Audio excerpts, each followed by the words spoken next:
வாழைப்பூ வடை சுட்டு எடுக்கும் போதே உங்களுக்கு அதோட டேஸ்ட்டும் அதோட ஃப்ளேவரும் அல்டிமேட்டாக இருக்கும். கண்டிப்பாக குழந்தைங்களுக்கு பிடித்தமான ரெசிபி. இதை எப்படி பண்ணலான்னு பார்க்கலாம்.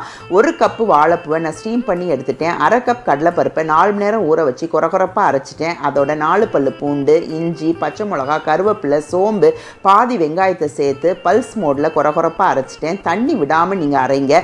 இப்போது நான் ஸ்டீம் பண்ணி வச்சுருக்கிற வாழைப்பூவோட இந்த அரைச்ச விழுதையும் நான் ஆட் பண்ணுறேன். பெருங்காயத்தூளும் உப்பும் தேவைப்பட்டால் நீங்கள் ஆட் பண்ணிக்கோங்க. நான் இன்னைக்கு கொஞ்சம் அரிசி மாவை ஆட் பண்ணுறேன். ஏன்னா அது நல்ல ஒரு கிறிஸ்பினஸ் கொடுக்கும் இந்த வடைக்கு. வடை பக்குவத்துக்கு நீங்கள் நல்ல மாவை பிசைஞ்சு எடுத்துட்டு நீங்கள் ரவுண்ட் ஷேப்பில் நீங்கள் தட்டி எடுங்க. இப்போ டீப் ஃப்ரை பண்ணணும். அதால் எண்ணெய் நல்ல சூடான பிறகு நீங்கள் ஸ்லோ டு மீடியம் ஃப்ளேமில் நீங்கள் அதை டீப் ஃப்ரை பண்ணி எடுக்கும் போது உங்களுக்கு வடை நல்ல கிறிஸ்பியாக இருக்கும்.